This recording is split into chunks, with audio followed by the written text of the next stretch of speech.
రాబోయే కాలంలో తప్పకుండా గెలిచే పార్టీ. ఇక్కడ పాయింట్, మీరు ఈ పాయింట్ దగ్గర నాకు ఆన్సర్ కావాలి మీ దగ్గర. దేశవ్యాప్తంగా బీజేపీ గ్రాఫ్ డౌన్ అవుతుంది. గతంలో సాధించిన సీట్ల కంటే 60 సీట్లు డౌన్ అయినాయి. 303 నుంచి 240కి పడిపోయింది. తెలంగాణలో మాత్రం గ్రోత్ ఉంది అని అంటున్నారు. తెలంగాణలో growth temporary growth, permanent growth అవుతుందా? ఒకవేళ పర్మనెంట్ గ్రోత్ కావాలంటే మీరేం చేస్తారు మీలాంటి వాళ్ళు? నేను ఇంతకుముందు అదే చెప్పిన కదా, ఇప్పుడు రాబోయే కాలానికి మా గ్రోత్ను ఇంకా పెంచుకోవాలంటే మా కేంద్ర ప్రభుత్వ పథకాలను గ్రామీణ ప్రాంతాల్లోకి పేద ప్రజలకు అందించే ప్రయత్నం చేస్తుంది మా పార్టీ యంత్రాంగం. నెంబర్ 1. నెంబర్ 2 ఏంటంటే ప్రజలు ఎదుర్కొంటున్నటువంటి అనేక సమస్యల మీద కావచ్చు, ప్రభుత్వం హామీ ఇచ్చి ఏవైతే అమలు చేయట్లేదు. ఇవాళ ఫర్ ఎగ్జాంపుల్ 2,500 రూపాయల మహిళలకు ఇస్తా అని చెప్పినారు ఫర్ మంత్. రైతాంగానికి 2 లక్షల రుణమాఫీ చేస్తా అని చెప్పినారు. పేదవాళ్ళకి ఇల్లు కట్టిస్తా అని చెప్పినారు. పెన్షన్ 4,000 రూపాయలకు పెంచుతా అని చెప్పినారు. వికలాంగులకు ఉండే పెన్షన్ 6,000 రూపాయలు పెంచుతా అని చెప్పినారు. వడ్లు పండించిన రైతాంగానికి 500 రూపాయలు బోనస్ ఇస్తా అని చెప్పినారు. ఇలాంటి అనేక సమస్యల మీద తప్పకుండా కొట్లాడుతుంది కదా భారతీయ జనతా పార్టీ.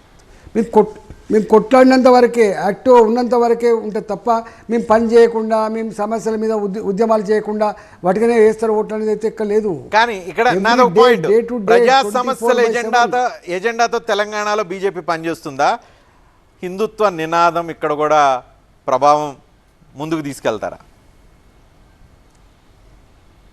మా మోడీ గారు మొన్ననే చెప్పినారు పార్లమెంట్లో, ఇలా ఒక మతం పునాది మీద మనం పనిచేయలేము, అన్ని మతాలను సమానంగా చూసేటువంటి బాధ్యత మా ప్రభుత్వం మీద ఉందని చెప్పినారు.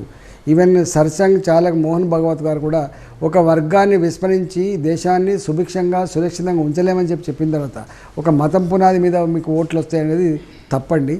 భారతీయ జనతా పార్టీ ప్రజల సమస్యలు పరిష్కరించి ప్రజల ప్రేమను పొందే ప్రయత్నం చేస్తారు తప్ప వాటికి ఏదో ఎమోషనల్ దాన్ని చేసే ప్రసక్తి లేదు. కానీ ఈ క్రమంలో అప్పుడప్పుడు అలాంటి కూడా వచ్చే ఆస్కారం ఉంటుంది. ఇప్పుడు అయోధ్య ఇష్యూ ఉంది, ఈ 5 సంవత్సరాలు వచ్చిన ఇష్యూ, రాబోయే కాలంలో ఇష్యూ ఉండదు.